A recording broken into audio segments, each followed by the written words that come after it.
Olá, meus amores, tudo bem? Hoje nós vamos acabar o nosso capítulo 8, falando sobre as células e o nível de organização. Hoje nós vamos falar sobre as células do corpo humano. As células são as unidades estruturais dos seres vivos, são as unidades funcionais dos seres vivos. Elas são todas formadas por diversas substâncias como água, proteína, lipídio, gordura, vitaminas e sais minerais. Elas, por exemplo, essas estruturas formadoras aí, elas estão presentes também na membrana plasmática, que eu falei na aula passada, que a membrana plasmática, ela é uma membrana lipoproteica, ela é formada de lipídios e proteínas. Então, toda a célula é formada por essas moléculas estruturais, tá?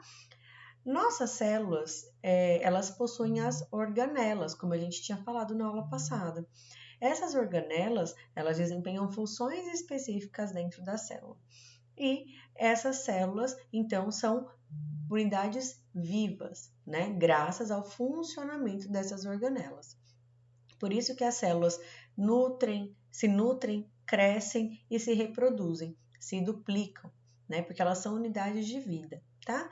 Uns exemplos que nós temos aqui, que nós temos aí no nosso livro, são os espermatozoides, são os azuisinhos aqui nessa imagem, o amarelo é um óvulo, aqui nós temos células sanguíneas, aqui nós temos células do tecido nervoso. As células, né, elas têm dimensões microscópicas, então a gente vai ver elas só apenas pelo microscópio, mas nós também temos células macroscópicas, como exemplo, o ovo de galinha.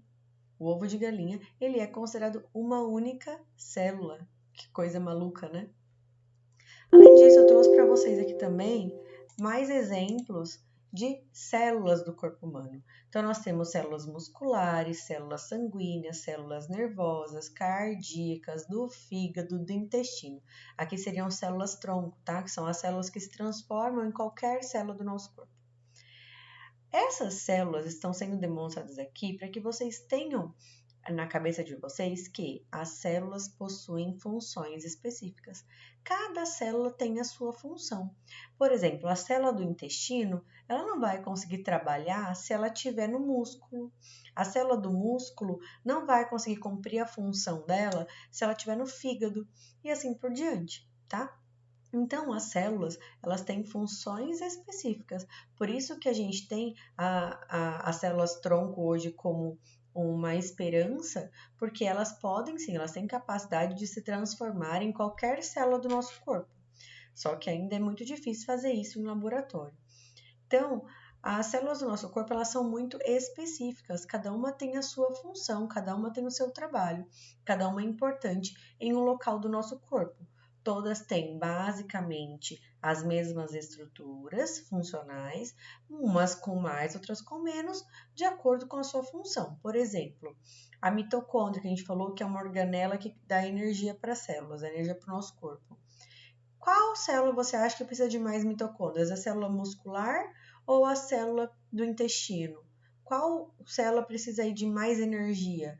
É óbvio que é uma célula muscular, a gente faz movimento, precisa ter energia. Então, ela vai ter mais mitocôndrias do que uma outra célula, tá bom?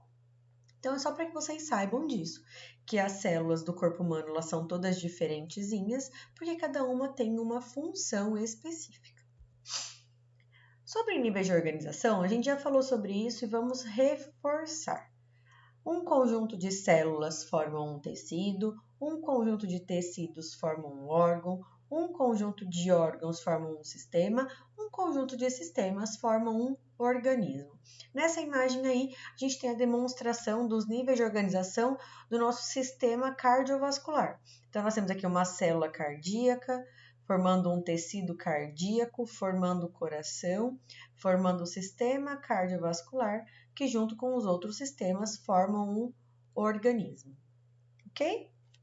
Então, esses níveis de organização, a gente tem que saber sempre que um conjunto de células forma um tecido, um conjunto de tecidos forma um órgão, um conjunto de órgãos forma um sistema e um conjunto de sistemas forma um organismo. Nós já falamos de célula, agora nós vamos falar de tecidos. O corpo humano, ele é formado por tecidos. Todo organismo pluricelular tem as suas células organizadas em tecidos, porque uma única célula não consegue desempenhar uma função específica num corpo pluricelular. Então, nós temos que ter um conjunto de células trabalhando junto para que a gente consiga aí ter um serviço bem executado, né? Um corpo trabalhando bem. Já organismos unicelulares, têm apenas uma única célula, essa única célula dá conta do recado. Ela consegue fazer todas as funções que essa célula precisa. Tá? Então, basicamente, organismos unicelulares não têm tecidos, porque não tem conjuntos de células, porque tem uma célula só. Enquanto organismos pluricelulares formam tecidos, porque eles precisam as células trabalham em conjunto, trabalham em harmonia, cada conjuntinho com a sua função específica, tá? Quais são os tecidos que a gente tem no corpo humano? Tecido epitelial, tecido conjuntivo, tecido muscular e tecido nervoso. São esses 4 aqui que eu trouxe para vocês. Aqui é o tecido conjuntivo, tecido muscular, tecido nervoso e tecido epitelial, tá?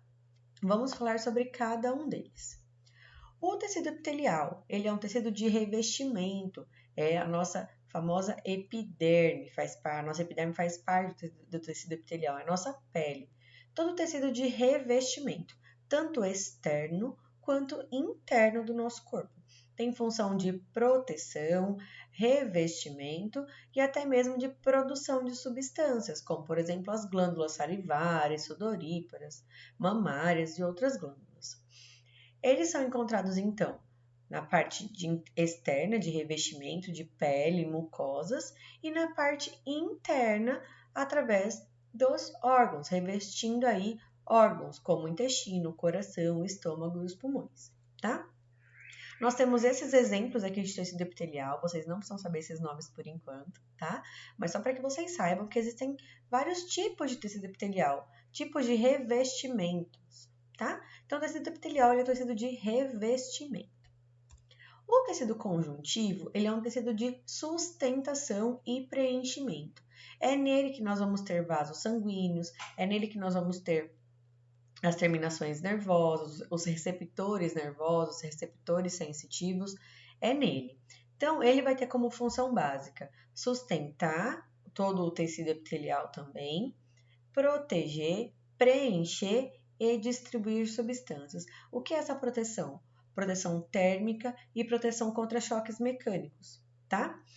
É nesse tecido que a gente vai encontrar, por exemplo, tecido adiposo, que fica abaixo da pele, que é a nossa camada de gordura, que vai servir aí para isolamento térmico, isolamento contra proteção contra choques mecânicos. Tecido cartilaginoso, que é a parte de cartilagens, por exemplo, das orelhas, do nariz. Tecido ósseo, que são os nossos ossos, o esqueleto. E o tecido sanguíneo, sim, o sangue é um tecido. Por quê? Quando a gente fala tecido, sempre vem na nossa cabeça tecido, né? Um pedaço de pano, então a gente pensa sempre numa coisa desse tipo. Porém, nós falamos que tecido é um conjunto de células. O sangue é um conjunto de células. Por mais que ele não seja nessa consistência, né, de tecido, ele é líquido, ele mesmo assim é um tecido. Porque nele nós temos os elementos figurados, que são as células sanguíneas, e nós temos também o plasma, que é o elemento líquido, né, a substância líquida do sangue. Então, o sangue também é, sim, considerado um tecido. Nós temos tecido muscular, que é o tecido dos nossos músculos, com capacidade de relaxar e contrair. Nós vamos ter eles fazendo movimentos voluntários e movimentos involuntários. Nós temos 3 tipos de tecido. Tecido muscular estriado cardíaco. Então, aqui todos os tecidos musculares. Vai diferenciar os outros nomes. Estriado cardíaco. Estriado é de estrias, de ter esses risquinhos. Tá vendo aqui que ele é todo riscadinho? Estriado cardíaco, porque ele vai estar presente apenas no coração. Tecido muscular estriado esquelético. Estriado, porque tem as estriazinhas, as linhas. Esquelético, porque é um tecido ligado ao esqueleto, ligado aos ossos. E tecido muscular não estriado, ou também chamado de liso, eles são sem os risquinhos, e eles estão nos órgãos aí como intestinos, útero e alguns outros órgãos. Então, aqui nós temos movimento involuntário no tecido muscular estriado cardíaco, movimento involuntário aqui nesses órgãos internos e movimento voluntário do muscular, porque a gente mexe quando a gente quer, tá bom? O tecido nervoso é o tecido que tem as células nervosas, formados principalmente pelos neurônios e as célulazinhas que são aí anexas ao neurônio. Eles têm a função, o tecido nervoso tem a função de receber e enviar os estímulos nervosos, as informações para o nosso corpo, desde dos 5 sentidos, do tato, por exemplo, que vai levar a informação até o nosso cérebro, que vai ler, que eu relei no espinho, por exemplo, e vai mandar o meu músculo contrair meu braço para eu tirar meu dedo. Então, isso são informações carregadas pelas células do tecido nervoso, como, por exemplo, a principal célula é o neurônio, tá? Que é esse desenho aqui, ó. O amarelo é o neurônio, o rosa e o azul são as células que ficam anexas aos neurônios, que ajudam eles na nutrição, tá? E na proteção. O livro de vocês trouxe esse infográfico bem grandão, que está trazendo os sistemas. Nós falamos que os tecidos formam órgãos, um conjunto de órgãos formam sistemas. Então, aqui nós temos os sistemas do corpo humano. Ele está falando do sistema nervoso, digestório, cardiovascular, respiratório, urinário, também chamado de excretor, reprodutor masculino e feminino, muscular, tegumentar ou de revestimento, esquelético, endócrino ou hormonal, imunitário ou linfático. Ele está trazendo cada um dos sistemas do nosso corpo e aqui pessoas vivendo suas vidas e sendo mostrado onde esses sistemas estão trabalhando, né? Como eles estão trabalhando em relação ao que eles estão fazendo. Então, por exemplo, aqui no 1, essa mocinha, ela tá ouvindo o fone de ouvido, se eu não me engano. Então, ela tá mostrando aqui o sistema nervoso, tá mostrando todos os nervos dela se ligando até o cérebro. O segundo é o sistema digestório, aqui tá mostrando o menininho chupando um picolé. Então, está mostrando todos os órgãos do nosso sistema digestório, que tem aí a função da digestão dos nutrientes para o nosso corpo. Sistema cardiovascular, sendo utilizado aqui pela senhorinha que está correndo. Então, o nosso sangue ele está fluindo no nosso corpo, levando oxigênio para as células, principalmente para os músculos, que estão sendo muito utilizados nessa corrida, nessa caminhada. O sistema respiratório, está aqui com o senhorzinho que está andando junto com ela. Também, porque a gente tem que respirar para absorver o oxigênio, para esse oxigênio chegar até as células do nosso corpo e serem utilizados lá na respiração celular que a gente aprendeu, na produção de energia. Depois nós temos sistema urinário ou excretor. Então a gente tem aqui o sistema excretor que está eliminando substâncias através da urina. Nós temos aqui reprodutor feminino e masculino, são responsáveis então pelas características de gênero, né? Pelos hormônios, pela produção dos hormônios do gênero masculino e feminino, além da produção dos gametas, dos espermatozoides e dos óvulos para a reprodução. Depois nós temos sistema muscular, sendo demonstrado aqui pelo pessoal aqui fazendo exercício físico, e tegumentar, que é o da pele de revestimento. Nós temos sistema esquelético, mostrando aqui os ossos, né, como sustentação do nosso corpo. Sistema endócrino, que é o nosso sistema hormonal, que regula os hormônios do nosso corpo, que são as substâncias reguladoras do bom funcionamento do nosso corpo.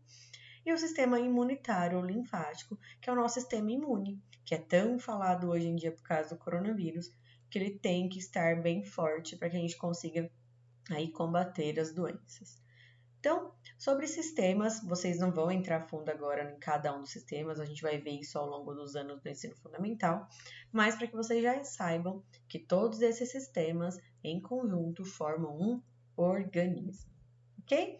Então, nesse capítulo, o que a gente estudou? As células e as relações com seres vivos, a importância dos microscópios, da invenção do microscópio, os principais componentes das células e as funções deles, qual é a diferença entre célula animal, célula vegetal, célula eucarionte, célula procarionte, a relação dos níveis de organização célula, tecido, órgão e sistema, e os principais tecidos que constituem o nosso corpo. Então, agora é com você.